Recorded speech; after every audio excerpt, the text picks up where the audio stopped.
নকশি কাঁথা শিল্প ভরতপুর নতুন পাড়া আশা করি পরমেশ্বরের কৃপায় আপনারা প্রত্যেকেই খুব ভালো আছেন এবং সুস্থ আছেন।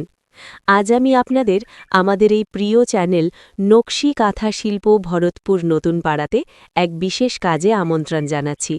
সাধারণত আমরা বড় বড় কাঁথা নিয়ে কাজ করি, কিন্তু আজকের ভিডিওটা অন্যরকম। আজ আমি আপনাদের তৈরি করে দেখাবো নকশি কাঁথার ওপর দুটি অত্যন্ত আকর্ষণীয় বালিশের কভার বা পিলো কভার। আমাদের এই গ্রাম বাংলার সংস্কৃতিতে বালিশের কভারের ওপর নকশা করাটা একটা পুরনো ঐতিহ্য। এই কভার দুটোর থিম হল বিয়ের ফুল এবং জীবনসাথী। এই নাম দুটো শুনলেই একটা পবিত্র সম্পর্কের কথা মনে পড়ে যায়, তাই না?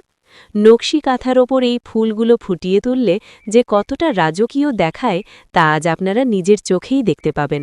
ভিডিওটা একটু বড় হতে পারে, কিন্তু আপনাদের কাছে অনুরোধ, ধৈর্য ধরে শেষ পর্যন্ত আমার সাথে থাকুন। আপনারা প্রায়ই আমাকে কমেন্ট বক্সে লেখেন, দিদি আমি কাজ শিখব, বা আমাকে কাজটা একটু শিখিয়ে দেবেন। আমি আপনাদের একটা কথা খুব মন থেকে বলতে চাই, শুধু মুখে কাজ শিখব বললে কিন্তু শেখা যায় না বন্ধুরা। যে কোনো শিল্প শিখতে গেলে সবার আগে প্রয়োজন ধৈর্য এবং একাগ্রতা। আপনাকে কাজটা খুব খুঁটিয়ে দেখতে হবে।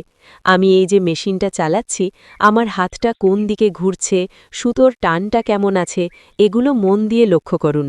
ভিডিওটা যদি টেনে টেনে দেখেন তবে সূক্ষ্ম কাজগুলো বুঝতে পারবেন না। এখন দেখুন আমি এমব্রয়ডারি মেশিনের সুচটা কিভাবে চালাচ্ছি। আমি এখানে গাঢ় লাল সুতো ব্যবহার করছি। কেন লাল জানেন? কারণ বিয়ের ফুলের কাজ মানেই তো আনন্দের রং লাল। এই যে ছেলে এবং মেয়ের যে আলপনা বা মোটিফগুলো আমি তৈরি করছি, এগুলো প্রতিটি সুতোর গাঁথনিতে ফুটে উঠছে। এই লাল সেলাই শেষ হবার পর আমি এর ওপর গ্রিন কমিউনিকেশন দেব, মানে সবুজ রঙের ছোঁয়া দেব। লাল আর সবুজের এই যে মেলবন্ধন, এটা নকশাটিকে একদম জীবন্ত করে তুলবে। আপনারা কি দেখছেন কিভাবে লাল সুতোটা কাপড়ের উপর খেলা করছে? এই ছন্দটা বুঝতে পারলেই আপনারাও নিজেরা পারবেন।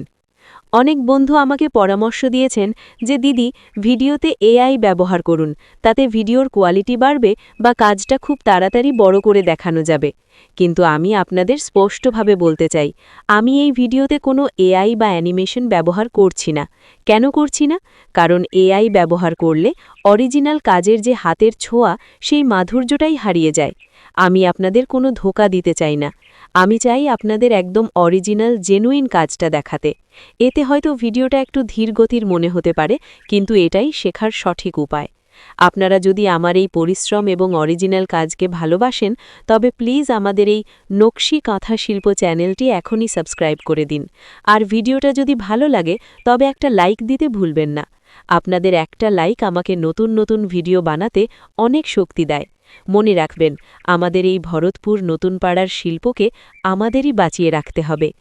এবার আসি আপনাদের সবথেকে বেশি করা প্রশ্নের উত্তরে। আপনারা অনেকে জানতে চান এই মেশিনগুলো কোথায় পাওয়া যায় বা এর দাম কত। দেখুন বন্ধুরা, স্বনির্ভর হওয়া খুব কঠিন কাজ নয়। এই এমব্রয়ডারি মেশিনগুলো আপনারা আপনাদের নিকটস্থ মার্কেটে একটু খোঁজ নিলেই পেয়ে যাবেন। মোটামুটি 12,000 থেকে 15,000 টাকার মধ্যে মোটরসহ একদম অরিজিনাল একটা সেট তৈরি করে নিতে পারবেন। আমি আগে আমার ভিডিওতে ফোন নাম্বার দিতাম সাহায্য করার জন্য, কিন্তু এখন দিচ্ছি না, কারণ সত্যি কথা বলতে কি, ফোনের জ্বালায় আমি নিজের কাজগুলো আর করতে পারছি না। অনেকেই ফোন করে বলেন যে আমি মেশিন কিনব, কিন্তু পরে আর তাদের পাত্তা পাওয়া যায় না। অনেকে তো অকারণেও ফোন করে বিরক্ত করেন। তাই আমার বিনীত অনুরোধ, আপনারা যারা সত্যিই কাজটা করতে চান তারা নিজেরা উদ্যোগী হন। নিজের শহরের বা গ্রামের মেশিনের দোকানে গিয়ে কথা বলে নিজের পছন্দমতো জিনিস কিনুন। অন্যের ওপর নির্ভর না করে নিজে দোকানে গিয়ে কেনাটাই বুদ্ধির কাজ। এতে আপনার অভিজ্ঞতাও বাড়বে আর প্রতারিত হওয়ার ভয়ও থাকবে না। দেখুন, কথা বলতে বলতে আমাদের বিয়ের ফুল আর জীবনসাথী লেখাটা প্রায় শেষের পথে। কাজটা যখন পুরো সম্পূর্ণ হবে, তখন এই বালিশের কভারটা বিছানায় পাতলে ঘরের সৌন্দর্যই বদলে যাবে। আমাদের গ্রাম বাংলার মায়েরা আগে হাত দিয়ে এই সেলাই করতেন।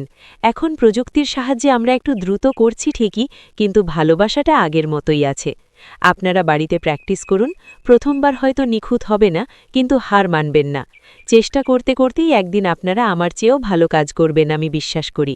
আজকের এই ভিডিওটি আপনাদের কেমন লাগলো অবশ্যই কমেন্ট করে জানাবেন। ভিডিওটা অনেক বড় হয়ে গেল ঠিকই, কিন্তু আপনাদের সাথে কথা বলতে আমার খুব ভালো লাগে। আপনারা সবাই খুব ভালো থাকুন, সুস্থ থাকুন। আবার দেখা হবে নতুন কোনো ডিজাইন আর নতুন কোনো গল্পের সাথে। এতক্ষণ সাথে থাকার জন্য আপনাদের সবাইকে অন্তরের গভীর থেকে ধন্যবাদ জানাই। আজ তবে আসি, নমস্কার।